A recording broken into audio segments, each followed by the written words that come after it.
Assalamualaikum warahmatullahi wabarakatuh. Waalaikumsalam. Selamat pagi Bapak Ibu, Ibu-ibu dan semua. Ibu-ibu, hari ini saya akan diseminasi. Diseminasi itu apa yang kita dapat kita share, itu istilahnya. Nah, kamu kayak menyemen mungkin apa? Jadi ini adalah modul 1.4 adalah akhir dari modul 1 pada pendidikan guru penggerak, itu budaya positif. Jadi ini yang akan dipaparkan di sekolah pada guru-guru. Silakan. Jadi ini budaya positif di sekolah yaitu nilai-nilai dan kebiasaan-kebiasaan di sekolah yang berpihak pada peserta didik agar mereka dapat berkembang menjadi pribadi yang kritis, penuh hormat dan bertanggung jawab. Jadi itu adalah makna dari budaya positif. Selanjutnya, ini adalah perubahan paradigma. Perubahan paradigma adalah untuk membangun budaya yang positif. Sekolah perlu menyediakan lingkungan yang positif, aman dan nyaman agar murid-murid mampu berpikir, bertindak dan mencipta dengan merdeka, mandiri dan bertanggung jawab. Lazimnya disiplin dikaitkan dengan kontrol. Dalam hal ini kontrol guru dalam menghadapi murid. Nah, ini salah satu analoginya. Itu Anda dan teman Anda akan melakukan kegiatan cobalah buka. Anda adalah A, tugas Anda adalah mengepal salah satu tangan Anda. Coba Anda bayangkan bahwa Anda menyimpan sesuatu yang sangat berharga di dalam kepalan tangan Anda. Anda perlu menjaga benda tersebut sekuat tenaga Anda karena begitu pentingnya dalam kehidupan Anda. Tugas rekan Anda yang B adalah mencoba dengan segala cara untuk membuka kepalan tangan Anda. Teman Anda yang B boleh membujuk. Nah, misalnya nih, saya dengan Bu Sadia, dia mengepalkan tangan. Bu Sadia, bukalah, seperti itu kan. Jadi, boleh membujuk, menghardik, mengintimidasi, memarahi, menggoda, menggelitik, bahkan menawari dengan uang agar Anda bersedia membuka kepalan tangan Anda. Cobalah lakukan kegiatan buka tangan di atas dengan B secara bergantian, berarti saya dengan Bu Sadia bergantian. Saya membujuk Bu Sadia, Bu Sadia membujuk saya. Siapa yang berhasil membuka tangan? Itu ya. Nah, jadi pertanyaannya di situ adalah apakah saya atau Bu Sadia membuka kepalan tangan? Kalau iya, mengapa? Apa alasan saya dan Bu Sadia membuka kepalan tangan? Atau saya atau Bu Sadia itu siapa yang membuka kan? Kalau Bu Sadia membuka kan, mengapa dibukanya? Seperti itu. Dalam kegiatan ini sesungguhnya siapa yang memegang kendali atau kontrol untuk membuka dan menutup kepalan tangan? Apakah saya, Alvan Setiawan, atau Ibu Sadia yang berhasil membuka? Nih, menurut Ki Hajar Dewantara bahwa tujuan pendidikan itu yaitu menuntun segala kodrat yang ada pada anak agar mereka dapat mencapai keselamatan dan kebahagiaan yang setinggi-tingginya, baik sebagai manusia maupun sebagai anggota masyarakat. Oleh sebab itu, pendidikan itu hanya dapat menuntun tumbuh atau hidupnya kekuatan kodrat yang ada pada anak agar dapat memperbaiki lakunya, bukan dasarnya. Hidup dan tumbuh kekuatan kodrat anak. Kita sendiri yang memegang kontrol atas kepalan tangan. Untuk Bu Sadia memegang itu dalam itu ada benda berharga, pasti tidak akan mau membuka. Saya paksa tak mau buka. Saya pun seperti itu. Jadi ini kesimpulannya, kita sendiri yang memegang kontrol atas kepalan tangan kita. Apakah itu membuka atau menutup kepalan tangan kita itu tergantung pada diri kita masing-masing sesuai dengan kebutuhan dasar kita pada saat itu. Nih, perubahan paradigma stimulus respon teori kontrol. Siapa sesungguhnya yang memiliki kontrol? Nih, ini stimulus responnya seperti ini misalnya. Kita mencoba mengubah orang agar berpandangan sama dengan kita. Contoh, saya berpikir seperti A. Bu Sadia harus A juga. Berarti stimulus itu cara pikir. Ya. Sementara dalam teori kontrolnya kita berusaha memahami pandangan orang lain tentang dunia. Kita tidak bisa memaksakan orang harus berpikir sama dengan kita. Cuma bisa. Nah, yang kita usahakan adalah kita berusaha memahami pandangan orang lain tentang kita, tentang dunia. Misalnya Bu Sadia lain pandangannya. Saya pahami kok Bu Sadia mikir seperti itu, gitu kan? Tuh, itu contoh-contoh di bawahnya seperti perilaku buruk dilihat sebagai suatu kesalahan. Semua perilaku memiliki tujuan. Jadi misalnya anak ada yang salah kan, melakukan ini. Kita bilang itu salah kena tuh. Sementara dia ada maksud atau tujuan lain dari balik tindakannya itu. Jadi sama sampai ke bawah seperti itu. Lanjutnya. Ini perubahan paradigma teori kontrol atau ilusi kontrol. Ini ilusi kita selama ini. Ilusi guru mengontrol murid, kan? Terus ilusi bahwa kritik dan membuat orang merasa bersalah dapat menguatkan karakter kita. Kita bisa nih membuat orang bersalah. Bisa dia ini salah nih. Itu tambah mantap kita tambah naik nama kita kan. Seperti itu. Ilusi bahwa semua penguatan positif, efektif dan bermanfaat. Ilusi bahwa orang dewasa memiliki hak untuk memaksa. Kita lebih besar daripada murid. Kamu gini. Tuh, enggak. Lanjut. Jadi, apa makna disiplin? Nanti dulu. Apa makna disiplin oleh Bapak Ibu? Disiplin. Ya. Taat, patuh. Taat, patuh. Oke. Oke, kita perhatian. Lanjut. Apakah makna disiplin? Berasal dari bahasa Latin disciplina, yang artinya belajar. Makna asal dari kata ini berkonotasi dengan disiplin diri dari murid-murid Socrates dan Plato. Disiplin diri membuat orang menggali potensinya menuju sebuah tujuan, apa yang dia hargai. Namun dalam budaya kita, makna kata disiplin telah berubah menjadi sesuatu yang dilakukan seseorang pada orang lain untuk mendapatkan kepatuhan. Kecenderungan umum adalah menghubungkan kata disiplin dengan ketidaknyamanan, bukan dengan apa yang kita hargai atau pencapaian suatu tujuan mulia.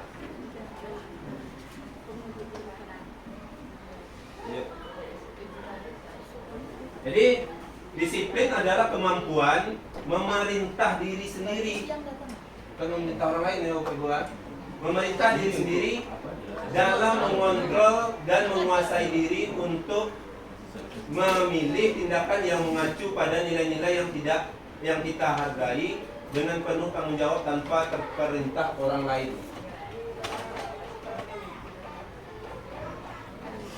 Jadi itu. Jadi diri kita dulu. Maksud dari nilai-nilai yang kita hargai adalah nilai-nilai kebajikan atau sifat-sifat positif manusia yang merupakan tujuan mulia yang ingin dicapai setiap individu. Nilai-nilai kebajikan yang ingin dicapai oleh setiap anak Indonesia kita kenal dengan profil pelajar Pancasila.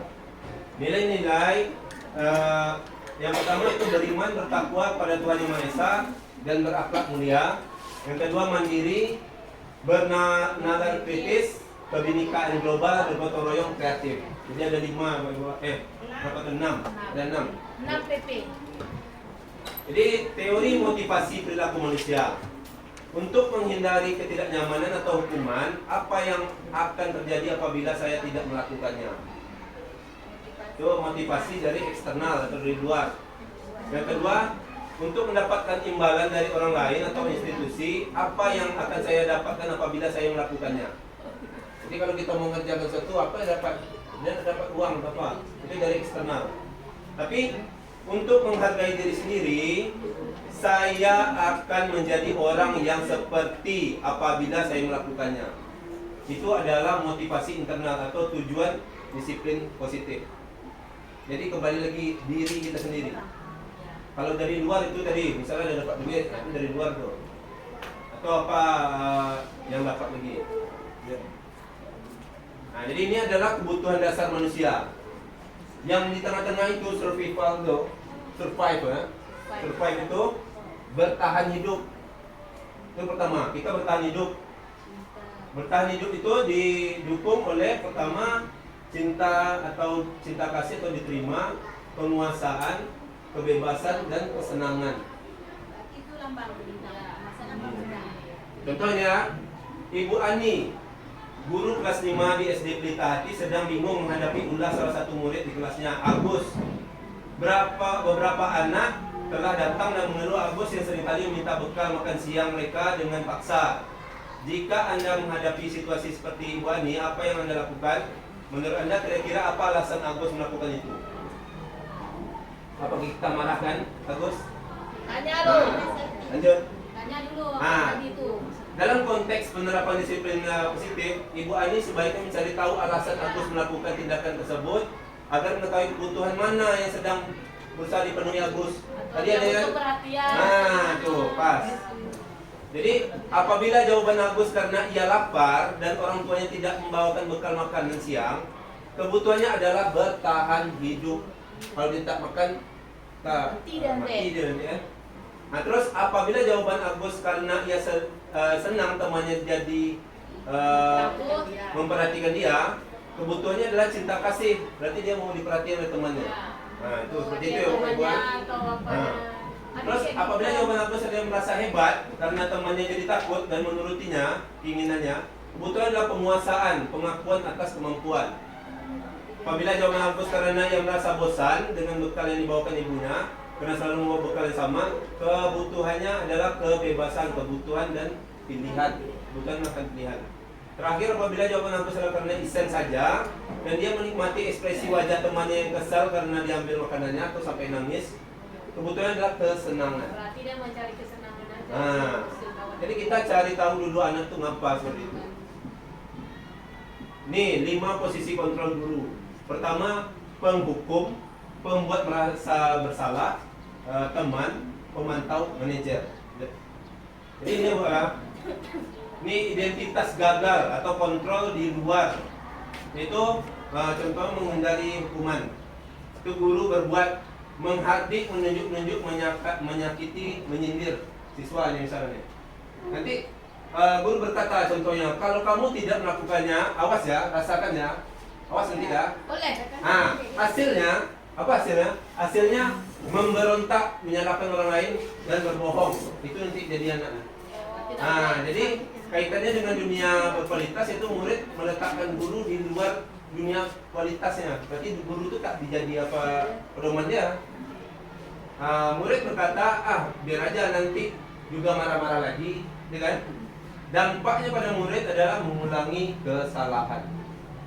Itu yang apa ya, yang negatifnya yang yang positifnya yang ujung, yang manajer.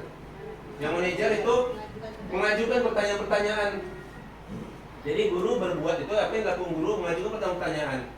Apa yang kita yakini? Apa yang bisa kau kerjakan untuk memperbaiki masalah ini? Misalnya dia ada berbuatnya ya anaknya. Tanya dia, gimana kamu bisa memperbaiki masalah ini? Jadi itu adalah hasilnya menguatkan pribadi. Menguatkan pribadi, terus murid meletakkan dirinya sebagai individu yang positif dalam dunia berkualitas. Bagaimana caranya saya bisa memperbaiki keadaan? Itu jadi pola pikir murid seperti itu.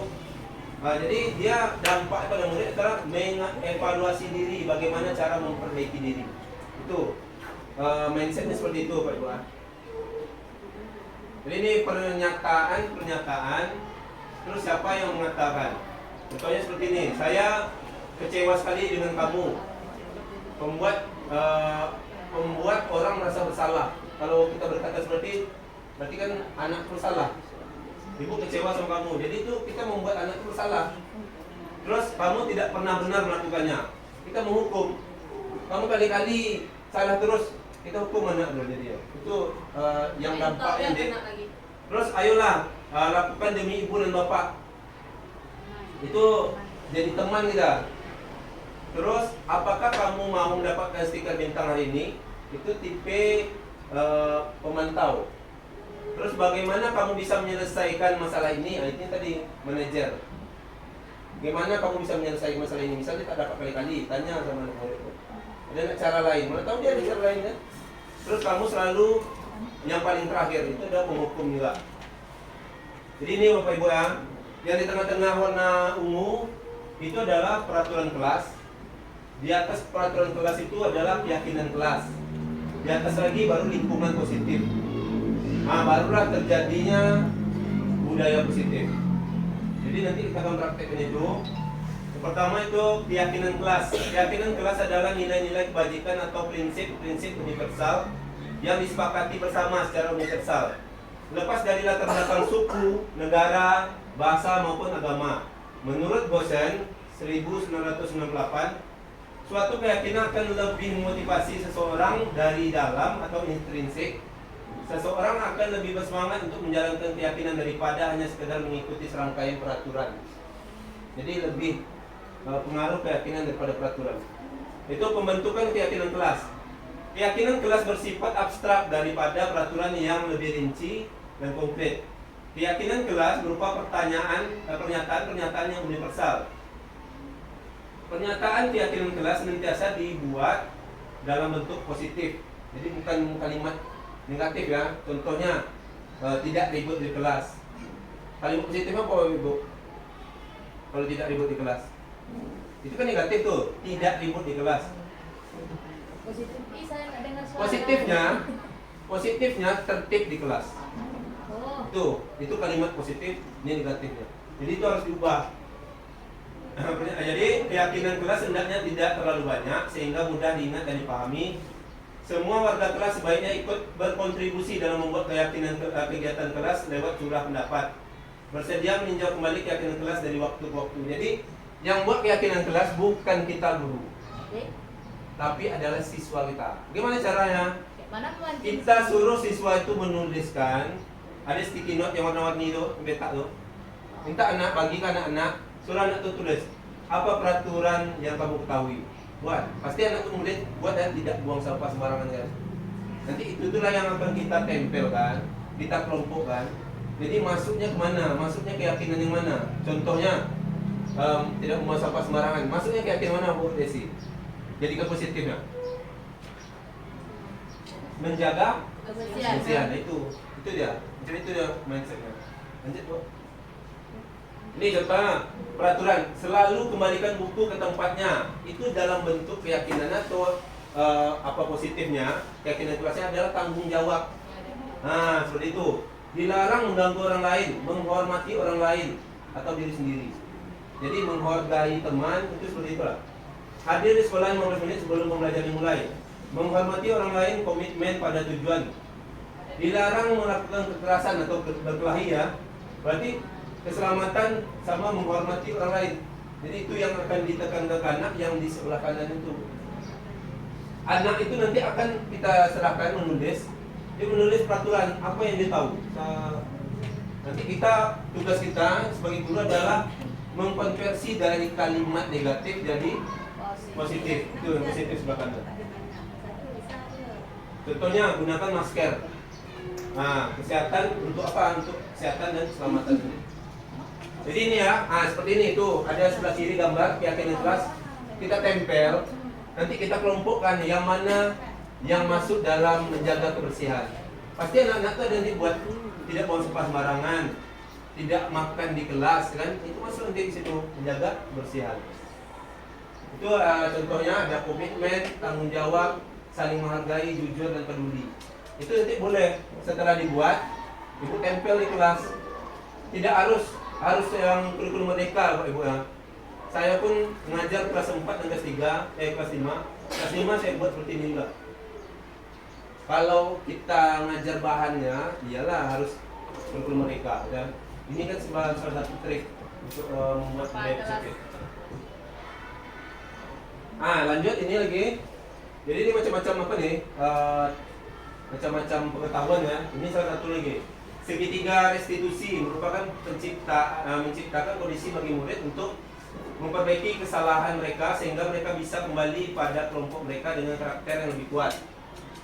Melalui restitusi guru dapat membantu murid menjadi lebih memiliki tujuan disiplin positif serta memulihkan dirinya setelah berbuat salah, membantu murid untuk jujur pada diri sendiri dan mengevaluasi dampak dari kesalahan yang dilakukan, memberi penawaran bukan paksaan. Jadi segitiga restitusi ini sama dengan konsep guru BK. Jadi kita tak ada yang memarahkan anak itu. Kalau seandainya ada anak kelahi, kita panggil. Inilah kita buat nanti. Ini segitiga restitusi itu.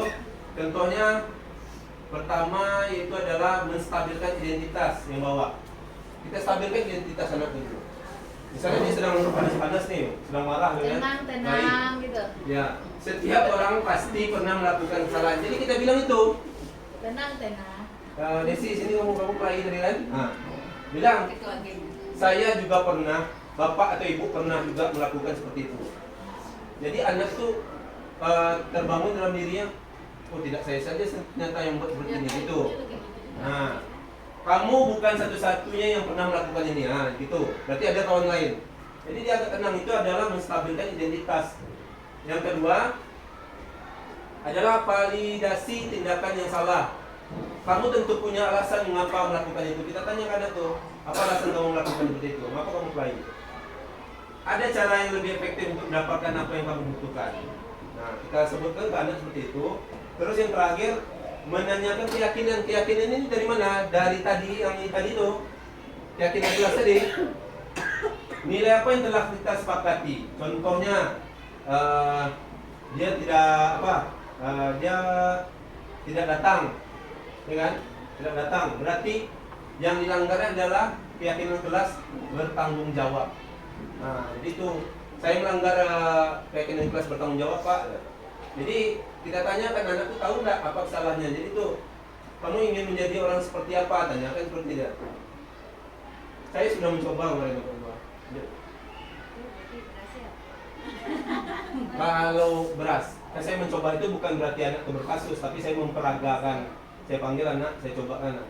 Tapi dari yang saya lihat, anak itu agak tenang dibandingkan kita langsung memvonis dia. Kamu salah, mau ngapa kayu? Aku pula kan.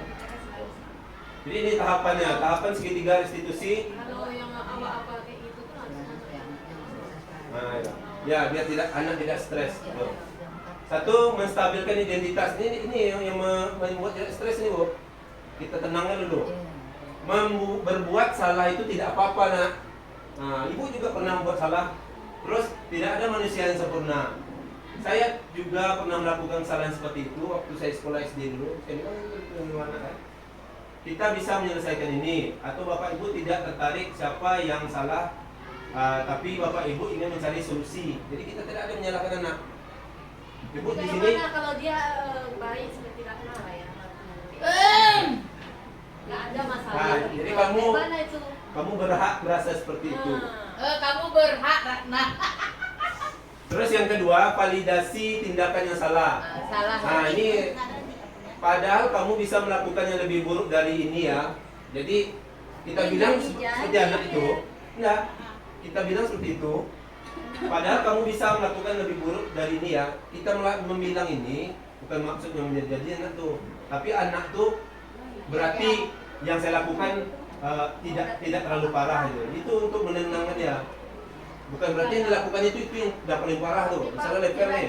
Tapi anaknya itu Pak. Iya, kadang anak ini nggak ada yang lain. Terus kamu pasti punya alasan mengapa melakukan hal itu. Jadi mungkin saya rasa yang untuk yang di atas itu untuk SMP atau SMA.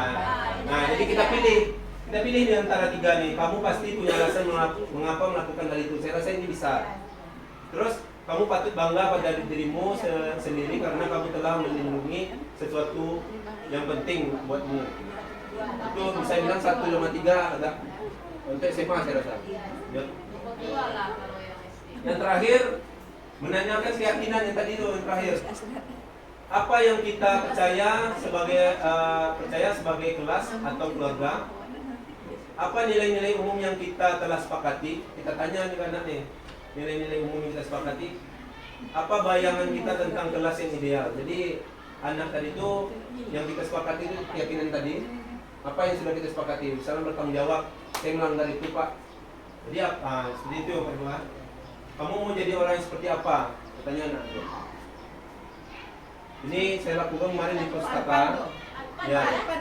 Saya lakukan di pustaka. Ini anak ini tidak bersalah, tapi ini adalah cara melakukannya. Jadi saya kalau tidak mencoba kan takkan tahu. Apa yang Anda jahat nih? Bro dokter tuh. Ini yang baik-baik kok nih.